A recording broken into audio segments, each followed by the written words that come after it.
할렐루야. 오늘도 이 자리에 나오신 여러분들을 축복합니다. 네, 다 같이 이렇게 인사했으면 좋겠습니다. 함께 예배함이 기쁨입니다. 함께 예배함이 기쁨입니다. 네, 한 주간 평안하셨나요, 여러분? 네, 감사합니다. 역시 겨울은 겨울인 것 같습니다. 또 이번 한 주 눈이 많이 내렸는데요. 모두 안전하셨길 소망합니다. 그럼 제가 오늘 기도로 예배를 시작하도록 하겠습니다. 기도하시겠습니다. 입술의 열매를 창조하는 자 여호와가 말하노라. 먼데 있는 자에게든지 가까운 데 있는 자에게든지 평강이 있을지어다 내가 그를 고치리라 하셨느니라. 이사야 57장 19절 말씀. 아멘. 사랑의 하나님, 오늘도 예배의 자리에 나오게 하심을 감사합니다. 남들이 보지 못하는 것을 보게 하시고 남들이 듣지 못하는 것을 듣게 하시는 주님, 저희들이 깨어서 주님의 예배하심을 기대하는 저희들 되길 원합니다. 또 모든 순간순간마다 주의 종 되길 원합니다. 코로나로 인하여 예배의 자리에 나오지 못한 청년들 많습니다. 속히 붙드셔서 이 자리에 나오게 하심을 믿습니다. 이 모든 것을 주님께 맡기며 살아서 역사하시는 예수님 이름으로 기도드립니다. 아멘.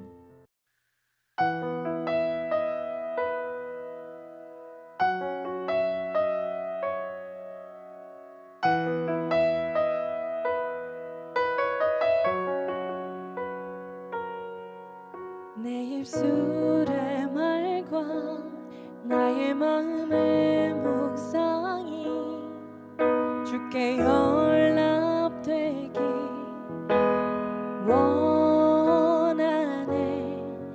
내 입술의 말과 나의 마음의 묵상이 주께 연락되길 원하네.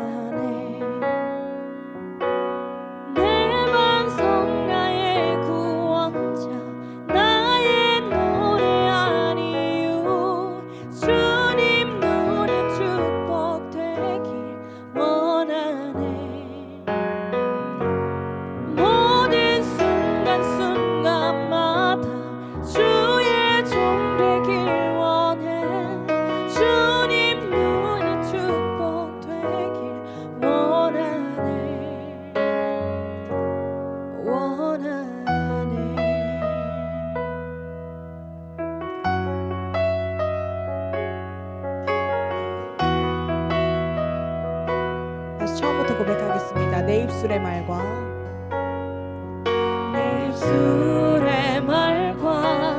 나의 마음의 묵상이 주께 연락되길 원하네. 내 입술의 말과 나의 마음의 묵상이 주께 연락되길 원하네. 목소리 높여 고백하겠습니다. 내 입술의 말과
나의 구원이시니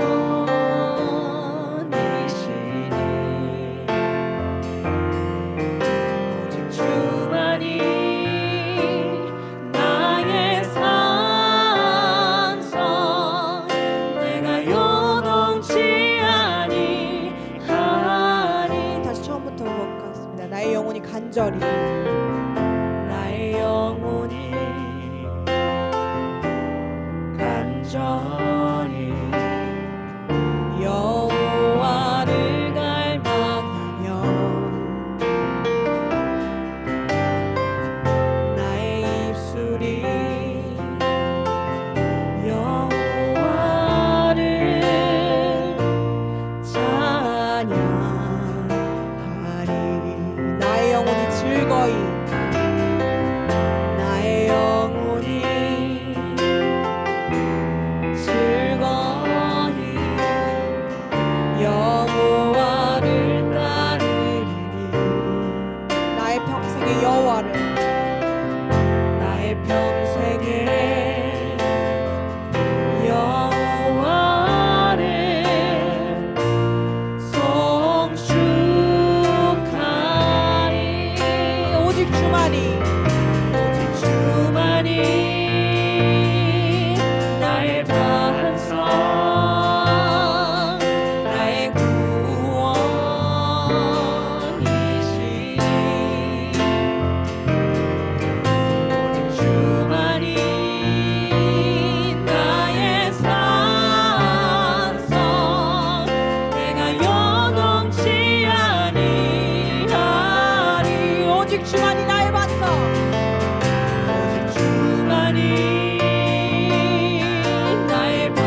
시간 저희도 이렇게 기도했으면 좋겠습니다. 주님, 오늘도 이 자리에 역사하셔서 함께 하실 줄 믿습니다. 오직 주님만이 나의 반석이고 오직 주님만이 나의 구원이십니다. 세상을 두려워하는 것이 아닌, 세상에 지치는 것이 아닌 아버지의 구원의 손길을 기억하게 하시고 나의 삶에 온전히 주님을 담기를 간절히 원하며 다 같이 이 기도 제목 가지고 기도하시겠습니다.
살아계신 하나님 아버지 감사합니다. 코로나로 대면하기 어려운 시기지만 이렇게 온라인으로 예배를 드리고 교제할 수 있게 하심에 감사드립니다. 그간 코로나를 핑계로 여러 부분에서 나태했던 저의 모습을 반성합니다. 부족하고 죄된 저의 모습을 용서해 주세요. 참된 회개를 통하여 주님 보시기에 기뻐하실 예배를 드리길 소망합니다. 이 시간 예배의 자리에 나온 청년 한 영혼을 축복하여 주옵시고 예배의 자리에 나오지 못한 청년들도 하루속히 함께 예배드리고 교제하게 해주세요. 하루빨리 코로나가 종식되어 전처럼 함께 모여 예배하길 소망하고 언제나 주님만을 의지하고 매 순간 감사함으로 살아가게 해주세요. 이 시간 목사님을 통해 선포될 하나님의 말씀이 온전히 저희 안에 거하게 해주세요. 그로 인해 우리가 예수님과 동행하며 살아가게 해주세요.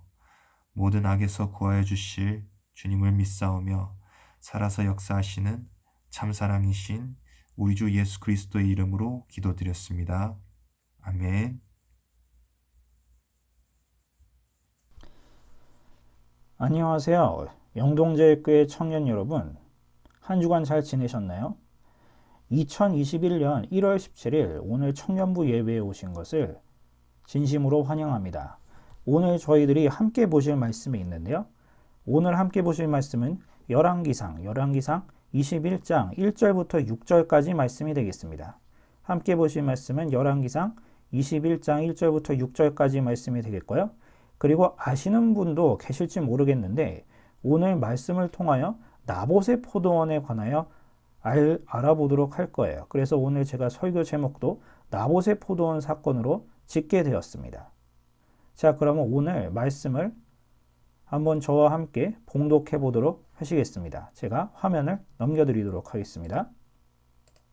열왕기상 21장 1절부터 6절까지 말씀이 되겠습니다. 자, 그러면 1절부터 저와 차근차근히 봉독해 보도록 하시겠습니다. 시작하겠습니다.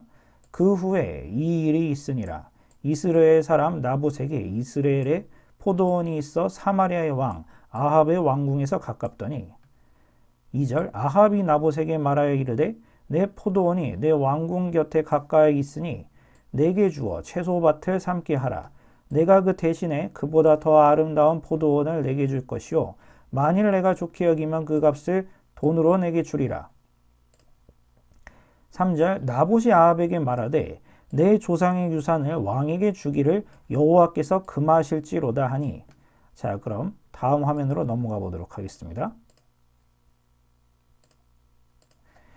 이스라엘 사람 나봇이 아합에게 대답하여 이르기를 내 조상의 유산을 왕께 줄 수 없다 하므로 아합이 근심하고 답답하여 왕궁으로 돌아 침상에 누워 얼굴을 돌리고 식사를 아니하니 그의 아내 이세벨이 그에게 나와 이르되 왕의 마음에 무엇을 근심하여 식사를 아니하나이까.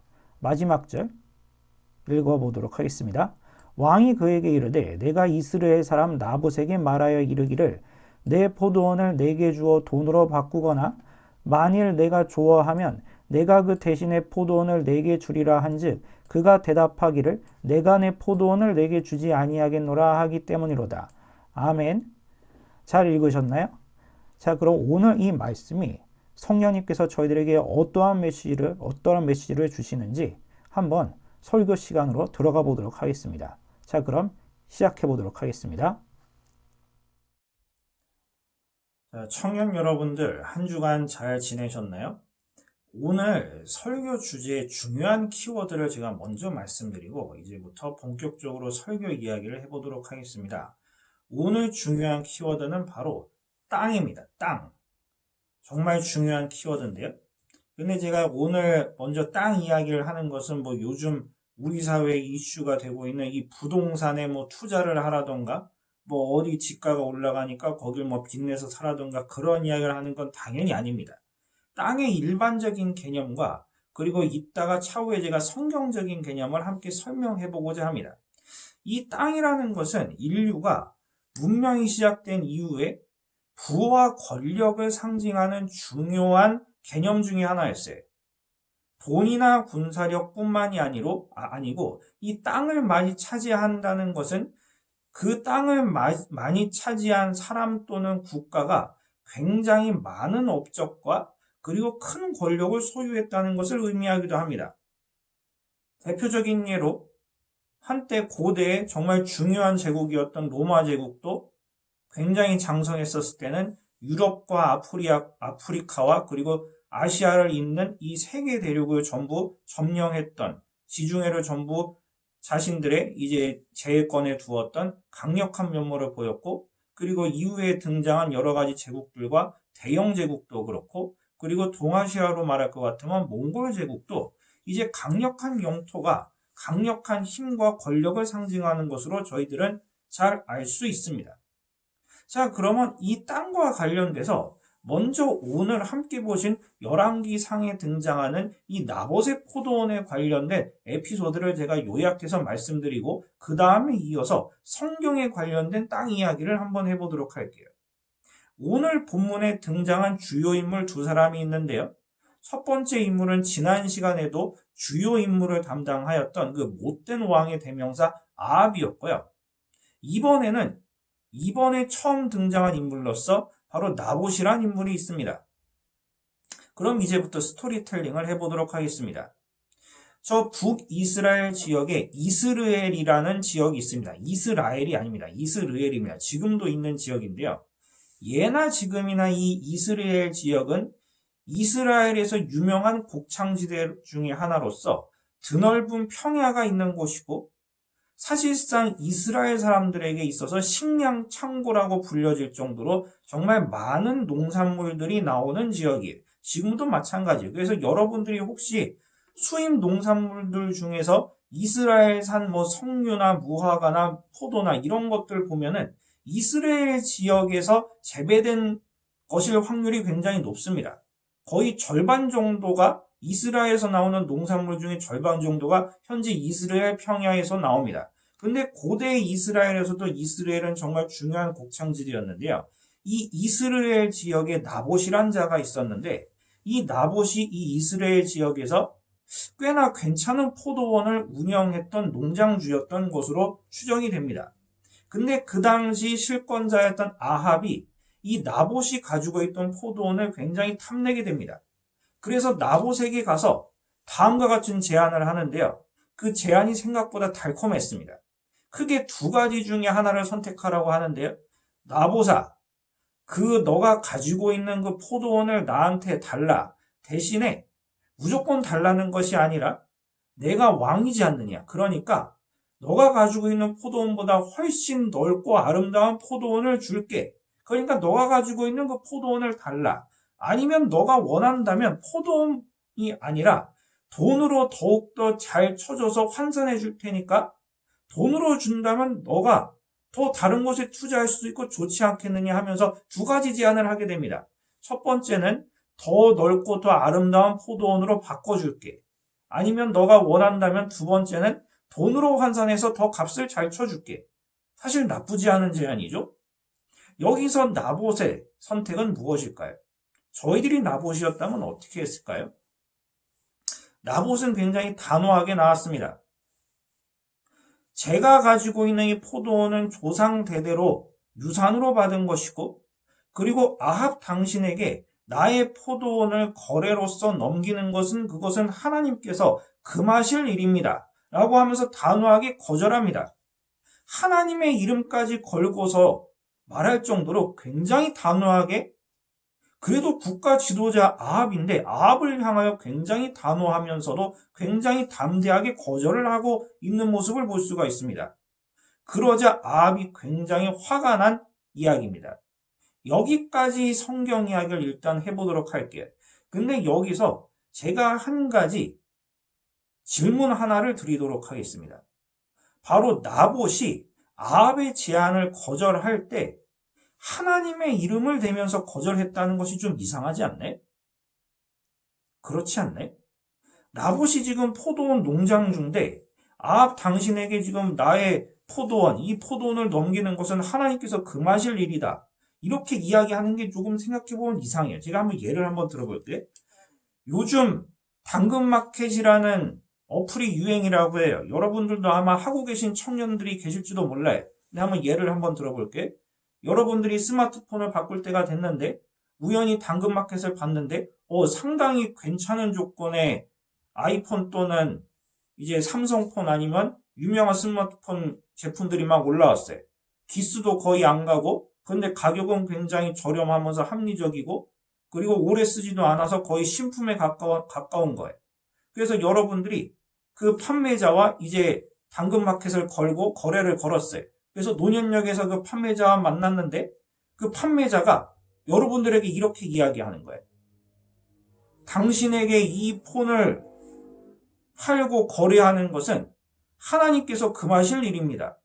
그럼 여러분 이해가 되나요? 이거 무슨 말이죠? 그렇죠.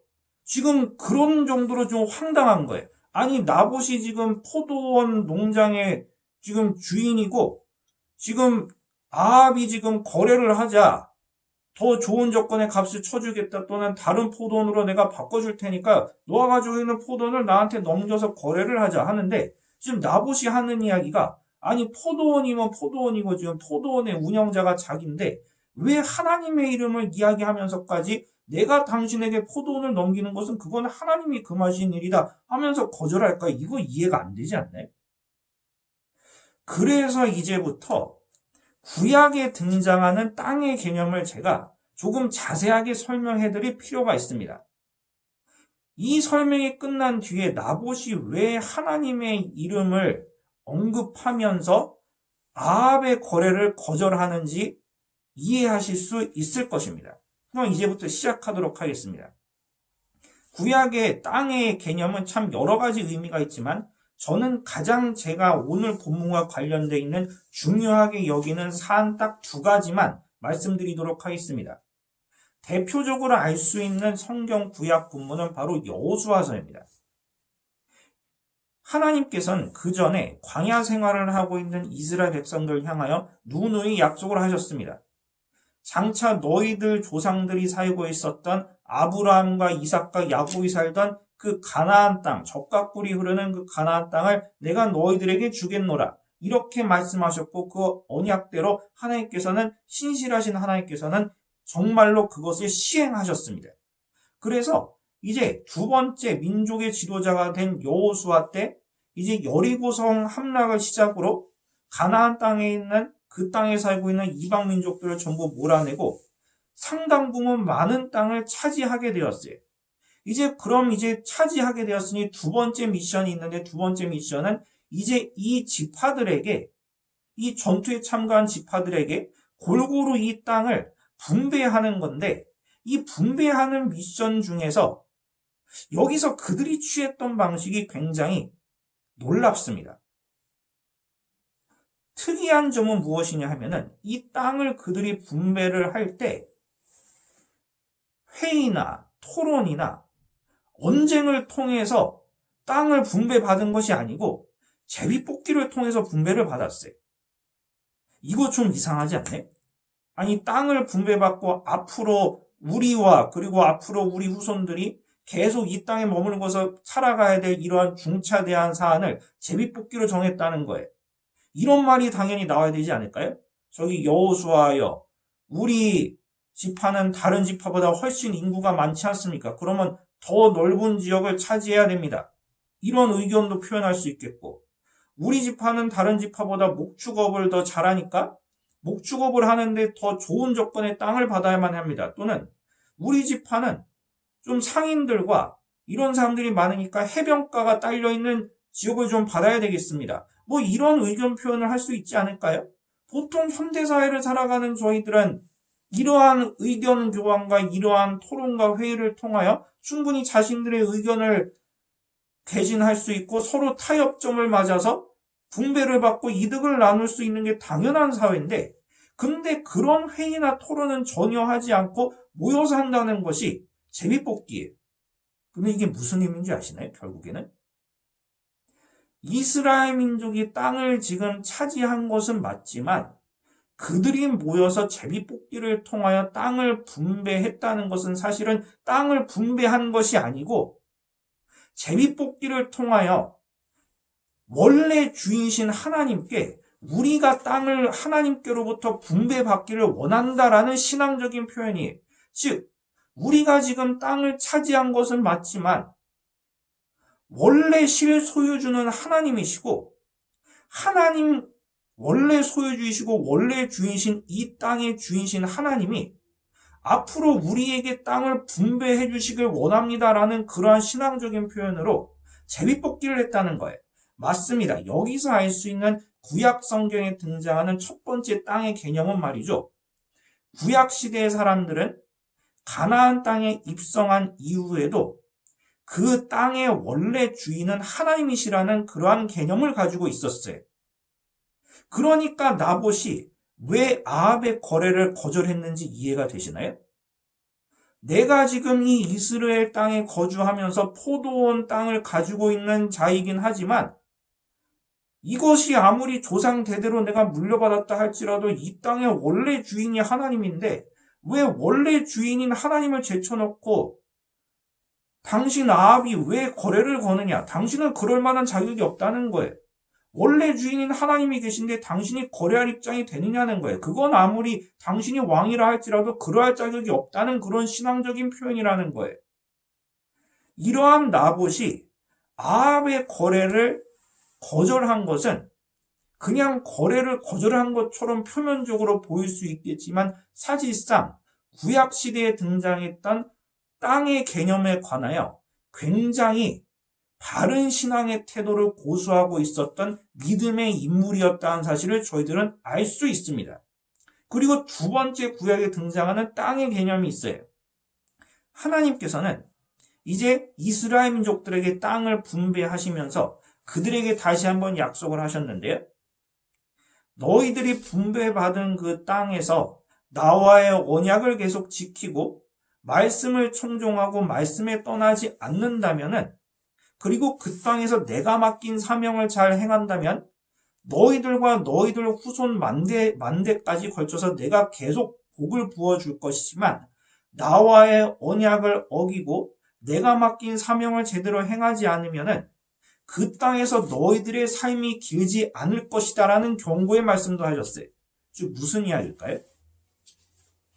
하나님께서는 원래 주인이시고 그리고 그 땅을 받은 하나님 백성들은 관리자로서 하나님과의 약속을 잘 지키면서 하나님의 사명을 잘 행하는 것이 하나님께로부터 복을 받는 비결이고 그것이 마땅히 해야 되는 의무인 건데, 그런데 이것을 지금 나봇의 포도원의 이야기와 적용을 해보면은 나봇이 지금 하나님께로부터 물려받은 이 포도원을 아합에게 넘겨버리고 포도원 농장주로서 자신의 사명을 제대로 감당하지 못하는 것은 하나님과의 약속을 깨트리는 그런 불순종한 그런 일이 되기 때문에 나는 하나님께 불순종한 일을 할 수가 없다는 거예요, 지금.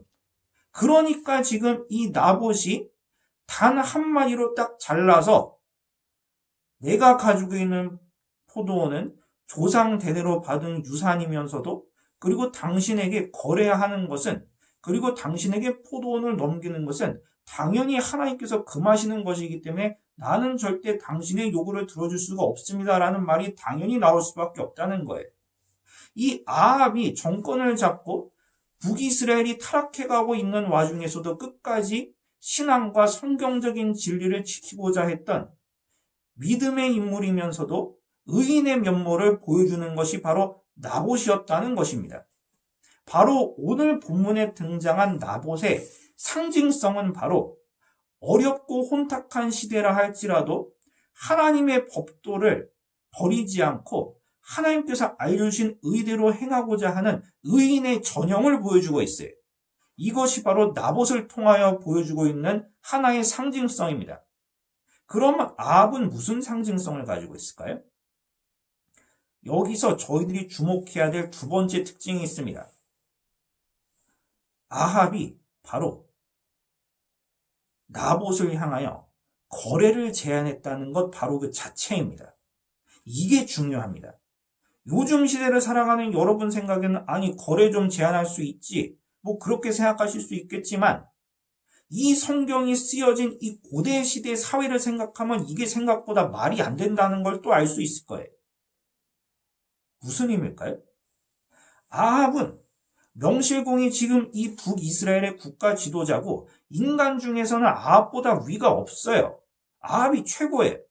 그러면은 이 세속 국가의 군주로서 당연히 왕된 입장에서는 나봇을 향하여 사실 거래를 제한할 필요가 없어요. 왕이면은 야 내가 왕이고 이 북이스라엘에 있는 모든 물자와 땅이 전부 내 거야.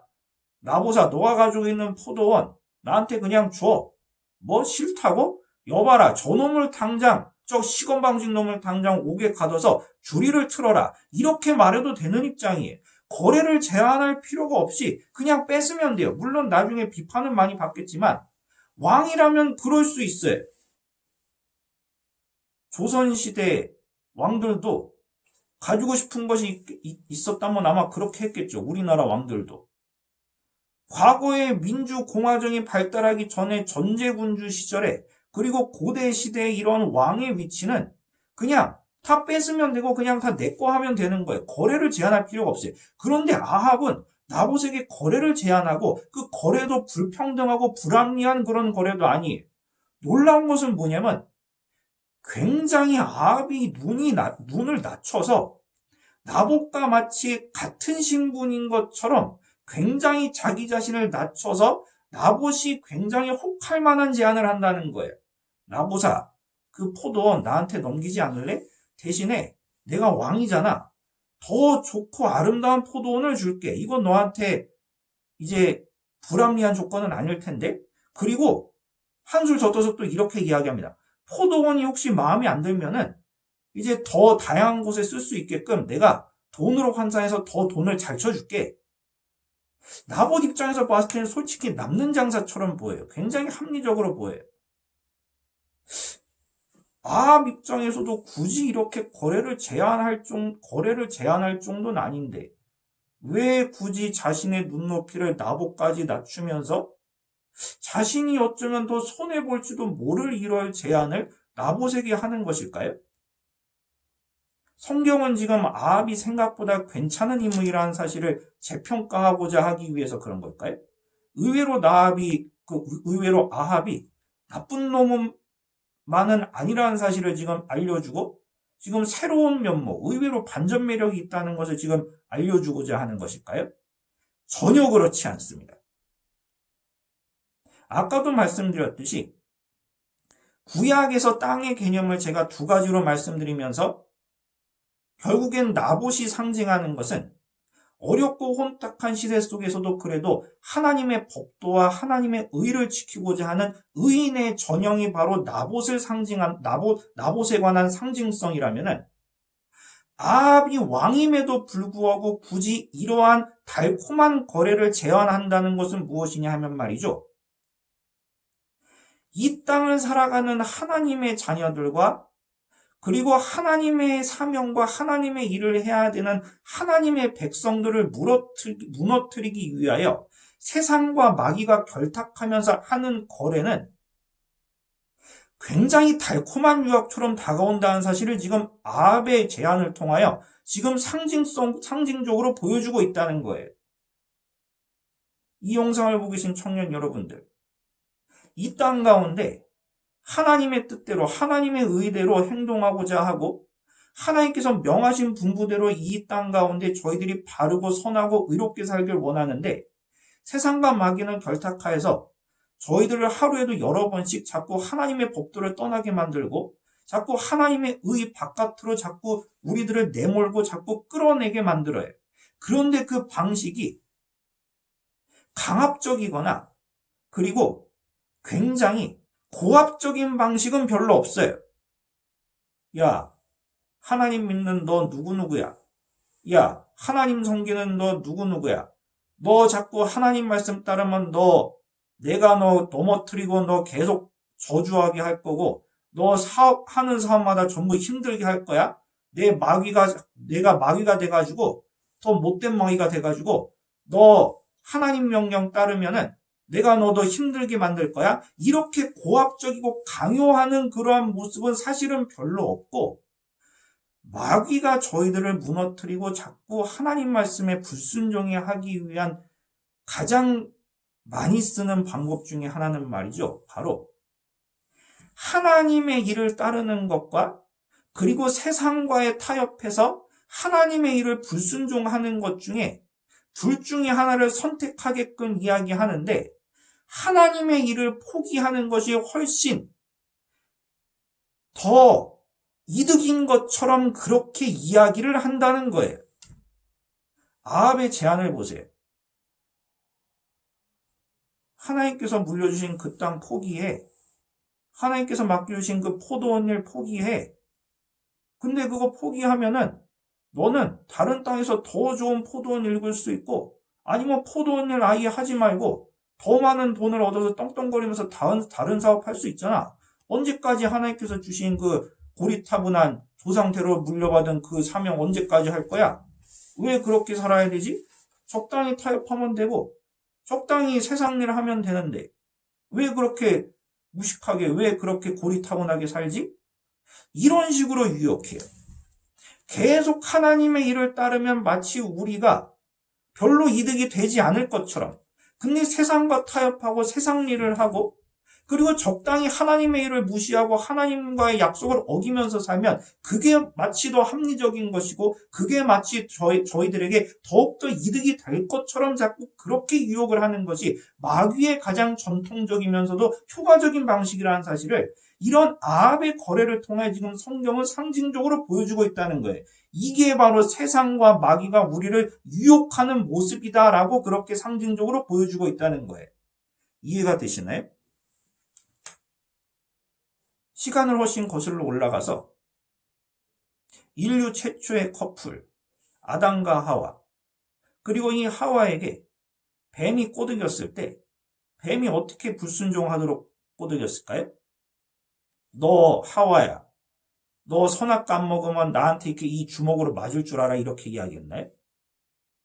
야 내가 사실은 뱀의 형상을 하고 있지만 내가 말이야 타락천사고 내가 마귀야 마귀 내가 너보다 영적인 권세가 세. 너 이 선악과 당장 안 먹으면 너 이제부터 너 인생 내가 다 꼬이게 만들 거야. 이렇게 이야기했나요? 그렇지 않았습니다. 이렇게 이야기했어요. 하나님께서 정말 그 선악과를 먹으면 죽는다고 하셨어? 아, 나는 그거 못 믿겠는데? 의심을 먼저 심어준 다음에 그 다음에 이렇게 이야기해요. 근데 말이야 선악과를 먹으면은 너희들이 하나님처럼 될 수 있지 않을까? 이렇게 운을 띄우면서 하나님과의 약속을 지키는 것보다 하나님과의 약속을 어기면서 선악과를 먹는 것이 더욱더 이득인 것처럼 지금 분위기를 흐르게 만든다는 거예요. 그러면서 선택은 인간 몫으로 또 남겨놓고 나중에 벌은 또 우리 인간들이 받을 수 있게끔 또 그렇게 교활하게 또 행동을 해요. 이게 바로 마귀의 방법이에요. 강요한 적은 별로 없어요. 이거 따르지 않으면 너 나한테 나 마귀인데 내가 너보다 영적인 권세가 강하니까 너 혼날 줄 알아. 이런 식으로 나온 게 아니고 하나님의 일을 따는 것보다 세상 일 따르고 적당히 하나님과의 약속 무시하는 게 더 이득일 텐데. 잘 생각해봐. 당연히 옳지. 그렇게 행동하는 게 더 맞지. 맞아, 바로 그거야. 그게 바로 똑똑한 거지. 어때? 적당히 이득 보고 적당히 타협하고 사니까 좀 이제 살맛나지? 밥 한 그릇 더 좋은 그릇 더 얻을 수 있고, 좋은 차도 더 뽑고, 맞아, 이게 바로 사는 거지 하면서 계속 이런 식으로 인간을 타락시켜 왔다는 거예요. 인류사회, 그리고 우리 크리스찬들도 이러한 마귀에 한두 번 패하는 것이 아닙니다. 굉장히 달콤해 보이고, 굉장히 합리적으로 보이고, 하나님의 일을 따르는 것보다 훨씬 이득인 것처럼 언제나 보여왔고, 한두 번 패배한 게 아니고, 한국교회도 안타깝게도 제 생각엔 그러한 마귀의 유혹에 여러 번 넘어갔기 때문에 어쩌면 세상 사람들과 별반 다를 바가 없다는 말이 세상 사람들 입술 가운데 나올 수밖에 없었던 그런 결과를 초래했던 것 같아요. 그럼 두 번째 성경 이야기로 또 넘어가 보도록 할까요? 그럼 이 아합의 제안을 거절했던 이 담대한 의인이었던 나봇은 어떻게 됐을까요? 이 나봇의 거절을 듣고 아합은 굉장히 화가 나서 이세벨과 작당 모의를 합니다. 그래서 그 나봇이 살고 있던 지역 유지들과 위정자들과 실세들, 장로들을 전부 포섭해서 날조 선동을 할 만한 불량배 두 사람을 섭외하라고 해요. 그리고는 그 불량배 두 사람이 섭외돼서 다음과 같이 거짓말을 치고 다닙니다. 저 이스라엘 지역의 포도원 농장 주인 저 나봇이 감히 하나님을 모독하는 신성모독적인 발언을 평소에 하고 다녔다. 율법으로 봤을 때는 그러면 당연히 돌로 쳐 죽여야 될 짝 아니냐 하고는 거짓말로 날조 선동으로 의인인 나봇을 악인으로 만들어버렸어요. 사회가. 이 나봇은 결국엔 어떻게 됐을까요? 결국에는 거짓말에 선동된 군중들에 의하여 돌팔매질을 맞고 죽음을 맞이합니다. 어떻게 이럴 수가 있죠? 청년 여러분들. 아니, 하나님의 일을 끝까지 행했고 하나님과의 약속을 끝까지 지키고자 했던 나봇의 죽음이 어떻게 이렇게 허무하고 억울할 수가 있죠? 일시적으로는 하나님의 일을 따르면서 손해 조금 본다 할지라도 그래도 최소한 말년, 죽기 직전까지는 그래도 정의가 좀 구현돼야 되고 정의가 바로 서야 되고 이전보다 아니면 물질의 부유함을 나봇이 더 얻어야 되는데 왜 이렇게 억울한 죽음을 맞이할 수밖에 없는 거죠? 이게 정녕 하나님의 일을 따르는 의인의 말로인가요? 이런 말이 나올 수 있죠. 그렇죠. 근데 여기서 저희들이 한 가지 한번 적용해 봤으면 하는 것은 끝까지 바른 소리하고 끝까지 하나님의 의를 지키고자 행했던 그러다가 사람들한테 선동돼서 선동된 사람들에 의해서 돌팔매질로 최후를 이렇게 죽음을 맞이한 나봇의 모습과 그리고 사도행전에 등장한 스데반 집사님의 모습이 상당히 겹쳐 보이지 않나요? 근데 나봇의 죽음이 정말 의미 없는 죽음이고 억울할 뿐인 죽음이라면 스데반 집사님의 순교도 그냥 어이없는 죽음일 뿐이고 의미 없는 무가치한 죽음이라고 봐도 돼요. 둘이 굉장히 비슷해요. 근데 스데반 집사님의 순교는 저희들은 가치 있는 죽음이라고 여겨요. 근데 나봇의 죽음도 그럼 가치 없는 죽음이라고 여겨야 될까요? 이것이 바로 첫 번째 맹점이고 두 번째는 드디어 하나님이 등장하십니다. 하나님께서 정말 화가 많이 나셨어요. 이걸 다 지켜보시고는. 그래서 엘리야를 부르십니다. 그리고 너는 가서 그 아합과 이세벨 그리고 아합 가문에게 내가 이렇게 말했다고 전하라 하고는 엘리야가 하나님의 말씀을 전하는데요. 바로 아합 가문에 하나님께서 드디어 명백한 저주를 선포하십니다. 의로운 나봇의 죽음을 하나님께서 보시고는 엄청나게 진노하셔서 드디어 구체적으로 아합 가문이 어떤 식으로 망하는지 엘리야를 통하여 예언을 하셨어요. 첫 번째로 아합은 어떻게 죽느냐 하면은 아합의 피가 나중에 흥건하게 모이게 되는데 개들이 와서 그 아합의 피를 핥아먹는 그런 처참한 최후를 맞이할 것이고 이세벨은 더 처참할 것인데, 이세벨의 시체가 나중에 버려질 것인데, 개들이 그 이세벨의 시체를 전부 다 먹어버려서 찾을 수 없을 것이다라는 이러한 말씀을 하나님께서 하셨어요. 굉장히 처참한 그러한 말로입니다. 하지만 여기서 중요한 것은 뭐냐면 바로 최후입니다. 최후. 아합과 이세벨의 최후가 이러한 육신적인 처참한 죽음만 의미할까요? 그렇지 않습니다. 육신적인 죽음만을 최후라고 여겨서는 안 되는 것이 바로 저희 크리스찬들의 관점이에요. 세상 사람들은 이 육신의 죽음, 그 사람이 나중에 어떻게 죽었느냐, 암에 걸려 죽었느냐, 전쟁터에서 죽었느냐, 아니면 그냥 자연사했느냐, 아니면 치매를 앓다가 돌아가셨느냐, 이거를 그 사람의 최후라고 생각하죠. 세상 사람들은 말이죠. 근데 저희들의 관점의 최후는 그게 아니에요. 크리스찬들의 최후는 육신의 죽음만이 최후가 아니에요. 아합과 이세벨의 진정한 최후는 무엇일까요? 바로 여러분들이 아합과 이세벨을 어떻게 생각하는지가 바로 진정한 최후예요. 여러분들은 아합과 이세벨을 어떻게 생각하고 계십니까? 의인이라고 생각하시나요? 똑똑한 자라고 생각하시나요? 훌륭한 왕과 아니면 왕비라고 생각하시나요? 그렇지 않죠. 아합과 이세벨은 신약 성경이 완성되고 2000년이 지난 현대 사회를 살아가는 현재 저희들에게까지 각각 악당의 대명사와 악녀의 대명사로 남고, 앞으로 저희들의 다음 세대들까지도 이 아합과 이세벨은 그런 악한 자들로서 끝까지 남게 될 거예요. 예수님께서 이 땅 가운데 재림하신 이후에도 영원히 아합과 이세벨은 악당과 악녀로 남게 될 거예요. 이게 바로 진짜 최후예요. 물론 그들이 처참한 죽음을 맞이한다는 것도 육신의 말로이긴 하지만, 이 육신의 죽음은 말이죠, 우리 크리스찬들에게 있어서는 그냥 과정일 뿐이에요. 진짜 최후는 아합이 그리고 이세벨이 영원히 멸하지 않는, 영원히 사라지지 않는 이 말씀에서도, 그리고 그 말씀을 믿는 저희들과 우리 다음 세대들에게도 영원히 악당과 악녀로 남고 있다는 거예요. 근데 나봇을 보세요. 가까운 미래만 보면 굉장히 억울하고 무의미한 죽음처럼 보이는데, 이 오늘 열왕기상 21장에 잠깐 나왔던 나봇은 아합의 제안을 한번 거절함으로써 2000년이 지난 지금 저희들에게까지 의인으로 남았고, 우리 다음 세대까지 영원히 의인으로 남았어요. 이게 바로 나봇의 최후예요. 나봇의 최후는 의인이었다는 거예요. 육신의 죽음은 억울해 보일 수 있는데, 이 나봇이라는 인물의 진짜 최후는 영원히 예수님께서 재림하실 때까지 영원히 의인인 거예요. 여러분들, 나봇처럼 영원히 세상이 사라질 때까지 의인으로 남으시겠습니까? 아니면 일시적인 이익을 추구한 이후에 끝까지 악인으로 남으시겠습니까? 선택은 당연한 것 아닐까요?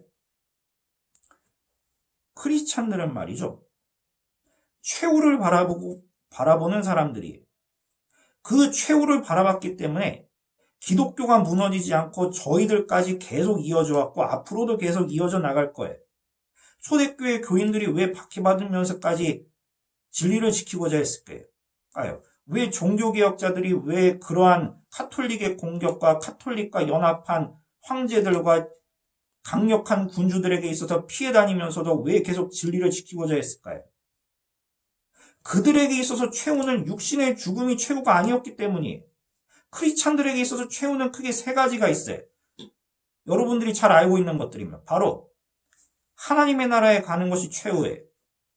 이 땅 가운데 저희들이 육신의 죽음은 그냥 과정일 뿐이고, 진짜 최후는 저희들이 하나님의 나라에 가는 것과, 그리고 두 번째는 예수님께서 재림하신 이후에 우리 육신이 부활한다는 거예요. 세 번째는 무엇일까요?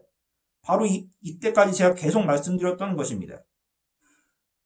끝까지 의인으로 남았던 저희들의 모습이 하나님 나라의 행위책과 생명책에 기록됨으로써 영원히 세상 끝날까지 저희들은 의로운 자라는 이러한 신분을 받게 된다는 것. 이것이 바로 세 번째 최후예요. 저희들은 이 세 가지 최후를 믿고 그 최후의 소망을 믿고 전진하는 자들이지, 이 땅 가운데 살면서 세상과 타협하고 하나님의 약속을 어기면서까지, 하나님의 뜻을 어기면서까지, 성경의 진리를 버리면서까지 일시적인 유익을 위해서 최후를 포기하는 자들이 되어서는 안 돼요. 이것이 바로 크리스찬의 사명이에요. 이 땅 가운데 저희들이 반드시 해야 될 크리스찬의 사명입니다. 저희들 유혹하는 것들이 정말 많죠?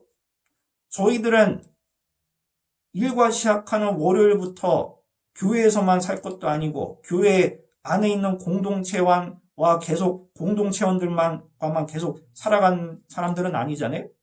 당연히 세상 사람들과 같이 작업을 할 때도 있고 같은 사무실에서 마주보면서 이야기할 때도 있고, 그러면 자연스럽게 세상 사람들이 어떻게 생각하는지 저희들은 영향받고, 스마트폰만 보더라도 얼마나 많이 발달했어요. IT 제품들이.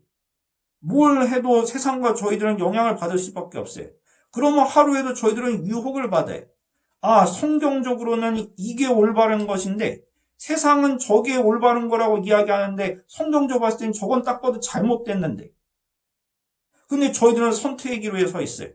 아, 내가 이 성경적인 진리를 끝까지 지키고자 하면은 내 세상적인 동료들과 친구들과 대화가 안 통할 것 같으니까 저들과 더 친밀한 관계를 위해서, 그리고 저들과 더 원활한 관계를 위해서 저들과 똑같은 생각과 가치관으로 내가 바꿔야 될까? 내지는 아, 이게 하나님께서 말씀하신 정직과 진실로 일을 하고 이 땅 가운데 우리들이 각자 직업을 가지면서도 회사원이든 아니면 자영업자든 아니면 생산직에 있든 영업직에 있든 서비스직에 있든 아니면 저 같은 교역자 직분을 가지고 있든 이 땅 가운데 하나님 보시기에 정직하고 바르고 성경적인 진리에 입각하여서 우리가 경제활동을 해야 되는데 세상 사람들처럼 적당히 법 어기면서 타협하고 적당히 세상 사람들처럼 어느 정도 좀 당연히 남들도 그렇게 하니까 나도 그렇게 할 수 있지 않나라는 분위기로 흘러갔을 때 나의 일시적인 육신의 영달과 안위와 물질적인 이득을 포기하면서까지 하나님과의 약속을 지킬 수 있는가? 이러한 고민이 저희들이 들 때가 있어요. 하지만 저희들이 이 말씀을 통하여 반드시 깨달을 수 있는 것은 무엇이냐 하면요. 오늘 이 말씀을 통해서 저희들 마음 가운데 내주하시는 성령님께서는 이 영상을 보고 계신 청년 여러분들과 그리고 이 영상을 보고 계신 성도 여러분들에게 최후 승리를 믿으면서 그리스도인들의 참 최후를 믿으면서 그 최후 소망을 가지면서 끝까지 하나님의 뜻을 붙들라는 그런 말씀을 저희들에게 지금 증거하고 계신다는 거예요. 저희들 함께 힘내봅시다. 너무 세상이 어지럽고 이제는 뭐가 옳고 그런지 세상 사람들은 구분을 못하고 있어요, 지금. 하지만 저희들은 뚜렷하지 않나요? 세상 사람들은 지금 모르잖아요.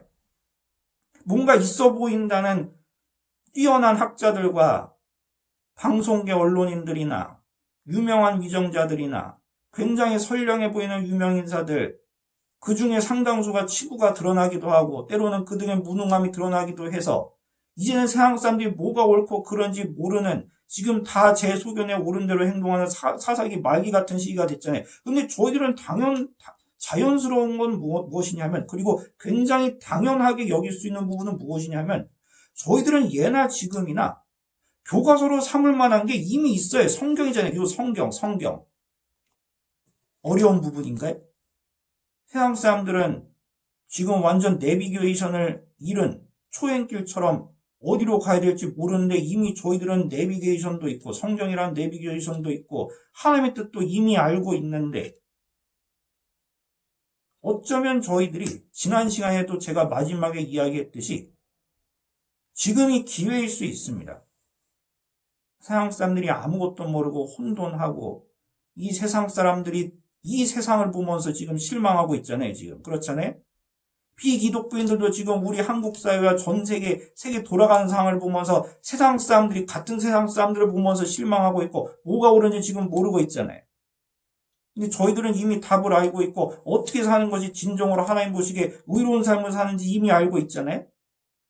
그러면 저희들부터 먼저 세상에 타협하지 않고 이것이 진짜 의인의 모습이다라는 것을 보여주면서 저희들이 최후 하나님 나라에 가는 것과 그리고 육신의 부활을 믿고 최후를 믿고 전진하는 것과 영원히 의인이란 칭호를 받으면서 세상 끝날까지 의인으로서 남는 것, 이 최후를 믿고 저희들이 나아가는 모습을 보여준다면 와, 저 크리스찬들은 뭔가 다르네? 무엇이 저들을 움직이게 만들까? 궁금한데? 말씀에 있다고 하는데 한번 말씀 볼까? 이러면서 자연스럽게 이 어려운 시대 속에서도 그래도 선교가 될 수 있지 않을까 싶어요.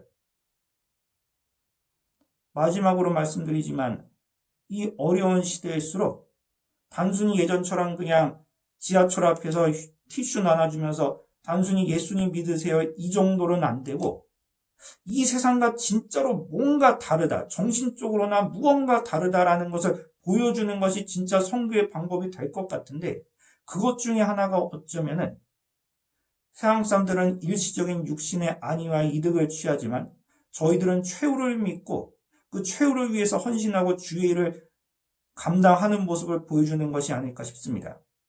함께 힘내보십시오, 청년 여러분들.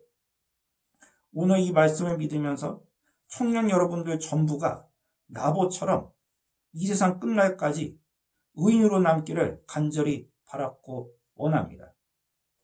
자, 그러면 제가 이 마침 기도하기 전에 잠깐 광고 말씀 드리도록 하겠습니다. 저희들이 이 코로나 이 시국이 여전히 있음에도 불구하고 온라인상으로 겨울 수련회를 이제 기획 중에 있습니다. 그래서 겨울 수련회 날짜는 말이죠. 저희들이 추석 끝난 이후가 될 것입니다. 그리고 추석 끝난 이후에 추석 끝나고 그 다음 주 금, 토, 주일이 될 가능성이 굉장히 높습니다. 그래서 더 정확한 날짜 계획표가 나오면은 이제 그것을 제가 다음 주에 아예 이 화면으로 더 그림 파일로 띄워서 제가 설명을 드릴 테니까 참고 부탁드리고 그리고 많은 이제 많은 참여 부탁드립니다. 자, 그러면은 자, 그러면은 제가 기도 드리고 이제 이 예배를 마치도록 하겠습니다. 설날 이후죠, 설날 이후. 그죠? 구정 이후. 그러면 제가 기도 드리고 오늘 예배를 마치도록 하겠습니다. 살아계신 하나님 아버지, 오늘 귀한 이 예배를 허락하여 주시니 감사드리옵나이다. 하나님 아버지, 저희들이 오늘 이 귀한 말씀을 통하여 하나님께서 알려주시는 이러한 진리와 그리고 하나님께서 알려주시는 진정으로 선한 것이 무엇인지 배웠습니다. 하나님 아버지, 오늘 등장한 나봇이라는 인물은 선지자도 아니고 왕도 아니고 그리고 귀족도 아니고 포도원의 농장주였을 뿐이지만 자신이 할 소임을 다하고 그리고 자신이 지금 받은 이 포도원이 사실은 원래 주인이 하나님이라는 사실을 깨닫고 신앙 고백으로서 아합의 제안을 거절했던 의인의 모습을 보였습니다. 하나님 아버지, 저희들도 이러한 혼탁한 시대를 살아가고 있습니다. 무엇이 옳고 그른지 모르고 그리고 언제나 하나님의 뜻을 거부하고 그리고 하나님의 뜻을 거절하게끔 만드는 유혹의 손길이 하루에도 여러 번씩 저희들 마음 가운데 드는데 하나님 아버지, 저희들이 언제나 이러한 유혹을 이길 수 있도록 하게 해주옵시고 담대함과 열정과 그리고 저희들의 중심을 바로 세워주사 이렇게 어렵고 힘든 시대 속에서 언제나 하나님 편에 서면서 최후의 모든 청년들이 그리고 저희들이 언제나 의인으로 남을 수 있는 그런 축복과 은혜를 도와주시옵소서. 지금도 살아 역사하시는 예수 그리스도 이름으로 기도드렸습니다. 아멘. 청년 여러분들 고생 많으셨습니다. 자, 그러면은 이 영상을 시청해 주셔서 정말 감사드리고요. 그리고 여전히 이제 한파가 오고 추운 날씨 가운데 건강 조심하시고 그리고 다음 주에 아름답고 그리고 건강한 모습으로 다시 만나도록 하겠습니다. 고생 많으셨습니다.